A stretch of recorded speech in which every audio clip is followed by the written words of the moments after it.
going on, all you horror movie maniacs out there? It's your boy, Fat Samurai Guy with Lady Fat Blood, and we just got out of the theater, yes, of seeing Candyman. That's right. And we liked it. It was very well done. We don't hate it. It's not like a piece of garbage. It's not like a piece of shit. Like all remakes, reboots, and majority of even spiritual sequels in a way, or restarts, kind of come off big. You know, they kind of end up sucking. Not all of them, but you get some good ones here and there. But it's usually, you know, extremely rare. This, you know, I think this is a win. I think they succeeded in what they were trying to do. We highly recommend you guys go out and watch the movie. Definitely check it out. However, you guys come here for honesty, right? We do have some issues. We have some issues with the movie. All right, so plot synopsis. All right, so the film follows a struggling artist living with his significant other, who's got the she's in with the in crowd. You know what I mean? You know what's funny? The whole time we saw this movie with Sexy Sumo. Shout out to Sexy Sumo. He really loved the movie, by the way. What's funny is because we're watching the movie and I'm mentally thinking it. I don't know if you were, but I was mentally thinking the whole movie. Every time you would have scenes where the artistes would get together and talk about their art, I kind of want to fucking kill myself. Like, in terms of, that's just not our crowd, man. Like, I cannot surround myself with people like that. That's just that's their thing. That's what they do. They sit there and drink the wine, and they talk about the photosynthetic equilibrium of the lightning that comes down through the corner of the painting. That with the equation, right? The equation. You know what I'm saying? How many yachts do you have? Do you have 5 yachts? You know, I'm working on my 15th yacht. Yeah, that kind of crowd, I was just like, oh my God, like I cannot, that's not, I don't know if you were thinking that, I don't know, but I turned over, and Sumo I guess we were thinking the same thing. Sumo was like, he was like, Jesus Christ, I hate artists. That's what he said. It's like, we love art. There's so many wonderful artists out there. Shout out to my boy Dan Mumford. You know, there's so many wonderful talent out there, but just that snobbish, yes, I went to Harvard. Anyway, I'm working on my 38th yacht. Yes, do you see the intricacies of this popcorn that I have here? I have this little popcorn. I'm gonna put it there in the middle. Do you see the pain and agony? Do you see yourself in that popcorn? I'm gonna take this little needle. Yeah. I'm gonna spray paint it white. Yes. And you shall pay me $100 million for it. That's too cheap. That's too cheap. You're too talented. Oh, my bad.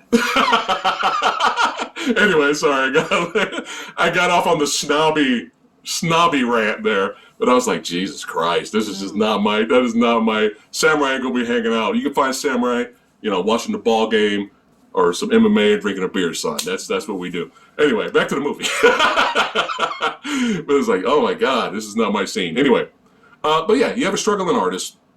His significant other is really trying to, she loves him. She's really trying to get his work out there, in different shows to display, and her agency is there trying to help her out as well.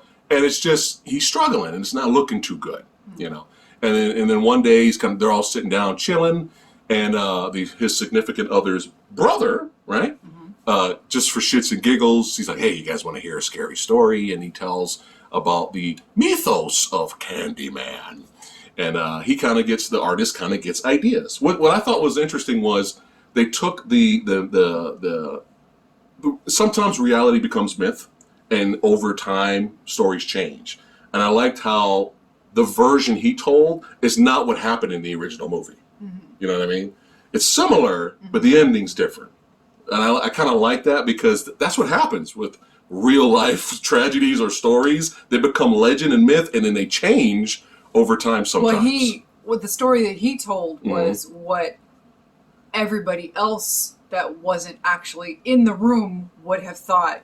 Right. Had they, if you'd seen the version that if you'd not been in Virginia Madsen's position, Right, from the original. you would have thought, oh, she went crazy, killed the dog. Right. She went crazy, killed her friend. Right. She went crazy, kidnapped the baby, and tried to kill it. Right. That's what you would have thought Right. had you not been there with her, Right. going through the experiences that she went through. And he even says, "Hey, if you don't believe me, go read the articles." Right, and You so know? and that's the legend of what you thought. Right. She would have. Yeah. Basically, her story got twisted into this horrific tale of what everybody else thought of her in Right. the end of everything else, of everything that ended up happening. Right. That really didn't happen, Mm-hmm. of course. But I like seeing that sometimes because it's interesting because that happens with mythos and legends and lore. Sometimes it changes, right? But our artiste, I love this lead actor in this movie. Mm-hmm. He did such a great job in this movie, and without spoiling anything.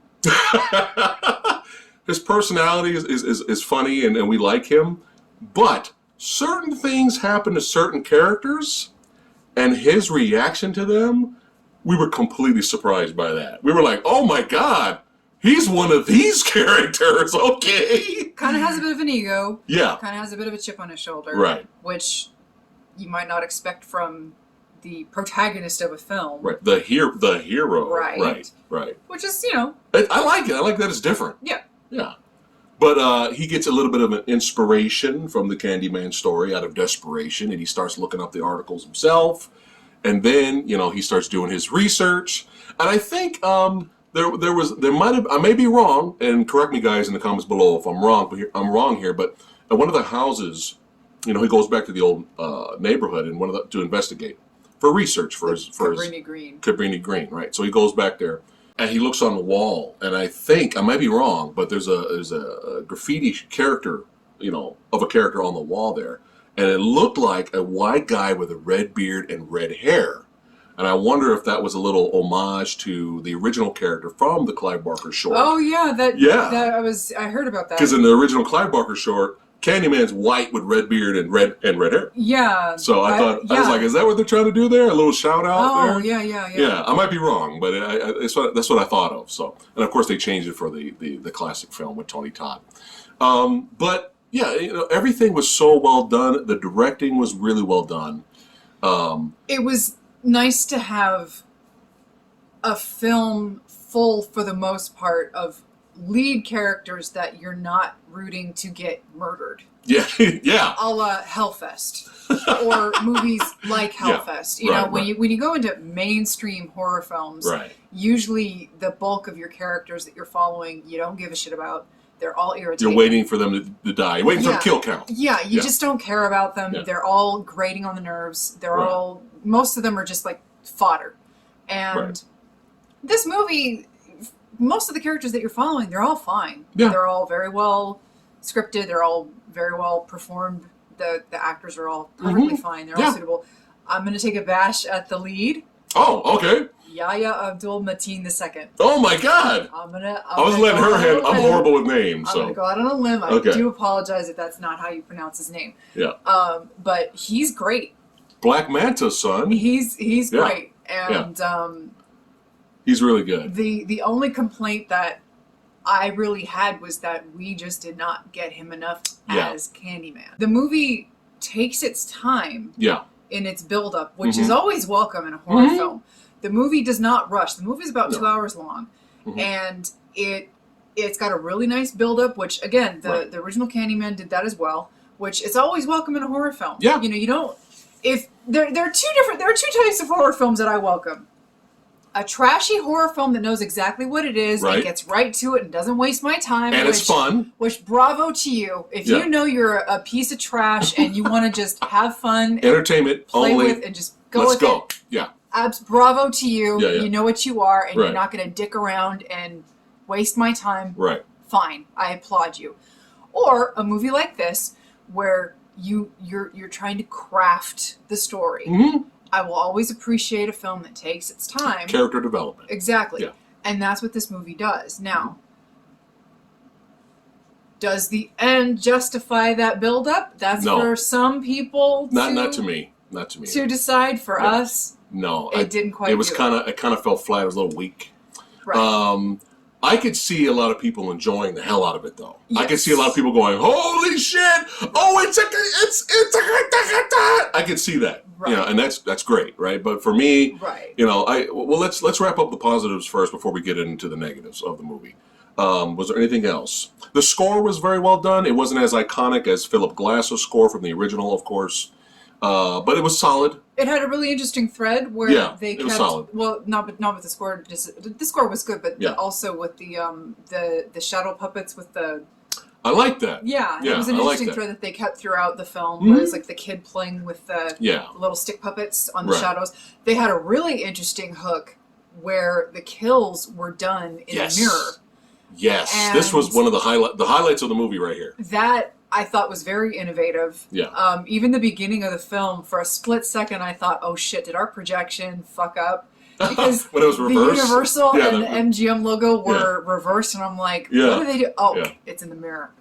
So I was like, "Oh, that's a nice touch." Mm-hmm. Okay. Yeah. So little moments like that where they were really thinking and really trying to put some effort into it, which again, it's always welcome in a horror film. Right. Where, a lot of horror films, they just don't give a shit. No, they phone it in. They're lazy, But in terms of the kills, I think you guys will be satisfied with it. There's not so much in terms of body horror or gore, but there's tons of blood. There's a lot of blood. But believe it or not, my favorite kill, which I will not spoil for you, actually, you don't really see any blood, and it's actually my favorite kill in the movie. I know, right? It's who am I, right? It's actually my favorite kill. But it happens in an apartment. That's all I'm going to say. But the way it was shot and done, I was like, yo. Yeah. I like that shit, man. Really good. Anything else before we get into the negatives? No, I don't think so. Okay. All right. So, negatives now. So, the message and theme of the film was expected, and we knew it was coming because it was kind of similar if you watch the original Candyman movie, which we enjoy a lot. It was in that as well.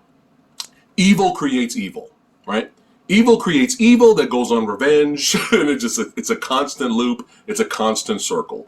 Evil creates evil. The problem I had with this movie was it was a little bit too preachy with that. Like it did not let up.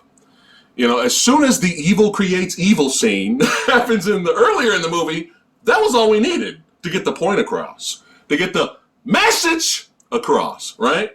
That's all we needed. But no, we got it again in the middle of the movie, especially from exposition laundromat guy. We got it again. Get it? Get it? Evil creates evil. Do you get it? Do you get it? Do you get it? Do you get it? You get it? Do you get the message? Message! A little bit too much of that. Like, we got it. A little bit too ham-fisted. To where when the finale happened, without spoiling anything, it wasn't really a surprise because of the message. Yeah. It was kind of like, well, we knew that was kind of going to happen. Yeah. Another nitpick I had was, especially the way the cops that are portrayed in this movie, how is our guy, our lead, not interrogated, not beat down, not slammed, not stalked, not accused, not framed for the crimes that happened in the movie? Especially when Virginia Madsen was in the original. Yeah. Virginia Madsen was framed. Oh, she had it rough. She was in psych ward. Yeah. For her friend, if I'm not mistaken, in the first movie. Yeah. Like, she was in psych ward for a month. Yeah. For her friend. Yeah. She went through a lot of shit mentally. Yeah. Her husband fucking cheated on her, left her, thought she was a fucking murderer. Like, she went through a lot of shit where you could tell the character was really mentally tortured by this experience, to where she almost kind of snaps towards the end, right? Yeah. But with our lead, you never felt the same amount of torture and anguish. Yeah. Right? I felt like the third act in the finale, I felt like the movie was like, we gotta end the movie now, go. It's almost like they replaced his mental anguish with the physical. Something happens at the very beginning of the film that leads to a physical issue that happens throughout the rest of the movie. Right. And it's almost like that got replaced with the mental anguish that Virginia Madsen went through in the first movie. That could be. It's like, okay, that's an interesting theory. Yeah, it just didn't work for me. But it's just not the same. And especially like you were saying, with the way the cops are portrayed. Yeah. Nothing happened to this dude. Until something happens at the end. Right. And it's like, oh. Yeah. But but despite a few moments of him, being haunted and seeing things, that was all that really happened to the character. Yeah. Besides the itch. Yeah. And peeling of stuff. Like that was really it. I just really felt like the third act towards the finale was like, okay, we gotta end the movie now. Yeah. More exposition on his past. Some things get revealed, which we will not spoil, which we did like when he meets up with a certain character that you will recognize if you've seen the original. That was really good. And those of you that are wondering, this is a legit sequel. Yeah, there are certain things that are kind of retconned from the first film. You could say they're retconned. Okay. One thing in particular is retconned. Okay. From the original? Yes. Well, you could say it. Virginia Madsen is no longer the Candyman. Right. From the first movie. That doesn't happen. And then certain things are added. Okay. And you'll figure that out very quickly what that is.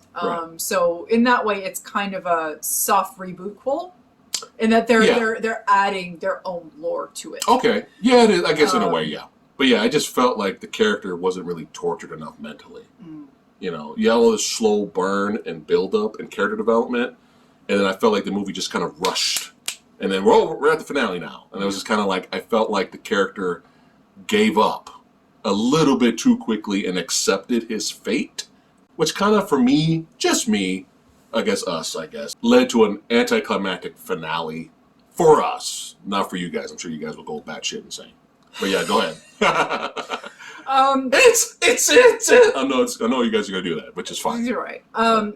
For me, also, there was, from a storytelling perspective, purely, and unless there's like an extended cut out there was a subplot, and I don't think this is a spoiler because this literally goes nowhere. Oh, I know what you're talking about, yeah. I don't know if it's fiance, doesn't really establish. Significant other. Wife. Yeah. I'll just call her, for the sake of argument, a girlfriend. Anthony, the main character. Yeah. She has this subplot about her dad. It's established that when she's little, she witnesses him kill himself. Right. And he appears to be a tortured artist like Anthony. Mm-hmm. And maybe that had something to do with why she's with Anthony, trying to save Anthony, trying to deal with Anthony's bullshit. I have no idea. Yeah. It doesn't go anywhere. And then it's like, why was that even in the movie? There's a subplot where she's hobnobbing with this snooty woman from another art gallery from New York. Yeah. That goes nowhere. Like, trying to convince her to wheel and deal her father's history with the art gallery. Literally goes nowhere. Yeah. And then it's dropped like a rock. Yeah. It's like, what was the point of that subplot? And then she's discussing with her brother that her mom wants to sell the storage unit where her dad's paintings are. Yeah. And then it's like, literally, why is any of this in the film? Right. I'm still trying to process why any of this is in the film. Now, whether it's for character development purposes, I have no idea. Right. I don't know. I really don't know. But it was there, and I'm still kind of trying to figure why it was there, and that's why I'm telling you what my problem with it. And it's not a spoiler because it goes nowhere in my mind. Right. Maybe somebody will have a light bulb moment and figure, from an artist's perspective, no, you see, it's to reflect the this and the that, and it's to establish the this and the that, and I'll go, fuck you, it's bullshit. I don't know. I have no idea. But it was there, and I don't think... I thought something similar was going to happen, like what happened in Candyman 3, where the lead actress in that was wasn't she like the great-granddaughter? Yeah. We don't talk about Candyman 3. Candyman 3 doesn't exist. But wait. I'm just mentioning the whole, she used her past to display her art. Right. So I thought something similar was going to happen because the way the uppiter snooty snoot person came to, our man's significant other, the way she approached her, she was like, hey, the Candyman thing's going great because of the murders. You know, and maybe you can display some of that as well as, you know, your past with your father. So, are you telling me this is a remake of Candyman 3? What do you mean? Are you telling me this is actually a remake? No, no. Well, I didn't go anywhere. It was just mentioned. But yeah, I thought maybe that was going to happen, and then she was kind of you see the look on her face like, fuck, I don't want to bring out my inner demons to sell myself, but I might have to get in the you know, area. What the fuck? The presence of Tony Todd was really missed. I'm just gonna say, really missed throughout this movie, man. You just can't replace Tony Todd. Right. Now this guy, on his own, as Candyman, could have done something well. Yeah. But you literally will never know. Yeah, it's over. You blink and you'll miss it. I guess in the sequel we'll get to see. You know? I don't. But I was looking forward to that eventually happening. And then when it happens, it's over and there's the credits. It doesn't. Believe it or not, we didn't hate this. Well, you come here for honesty. Even if you agree to disagree, it's fine. I'm sure everyone's giving this movie 5 stars everywhere, okay? Yeah. But we have to be honest, right? I mean, but overall, very well done. Very well directed, very well acted. I just really felt that third act to the finale was just like, we gotta end it. Unless there's an extended version, director's cut coming out, I don't know. But are you ready to go ahead and rate this sumbitch? Sure. All right. The original, I still love. I'm nostalgic for it. This is not as good as that. I just want to get that out. In my opinion, I'm sure everyone in today's audience will be bored by the original, and they'll hate it, and they'll think it sucks, and they'll think this one's better. But that's fine. To each his own. All right. 3 is average. Remember, 3 is average on our channel. What are you giving Candyman? I'm going 3.5. 3.5. There you go. Above average. Hey, that means I don't hate it. No, you're supposed to give it 5 stars. You hate it. If it's not 5 stars, you hate it.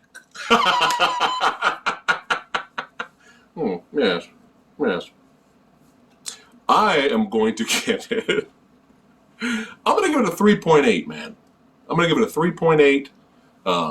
I really wanted to come out going insane and loving it and be like, motherfucking Candyman, son. Woo!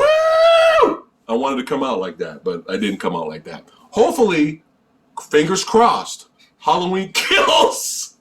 Hopefully Halloween Kills, Samurai will come out going, woo! Instead you came out going, Candyman. Hi, Savannah. How's it going down there? Chewing on a pen? You enjoying that pen? Does that pen taste good? Did you just do what I thought you just did right there?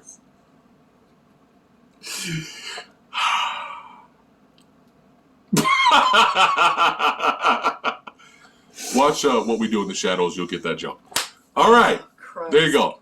We still recommend you go out and check it out. I think you guys will love it. Oh, by the way, you guys will enjoy it. You will enjoy the movie. Season 3 comes out soon in September. By the way, not sponsored. I just love the fucking show. It's a great show. Oh. This was a very well done, entertaining flick. Damn. Make sure you guys check it out. Thanks again for hanging out with us, knuckleheads. And like, share, subscribe, all that stuff. Join. That's right. The Movie Dojo Army. Army. You know what we do here. We act like assholes. We're honest. We're real. We're not shills. We're stupid. All right.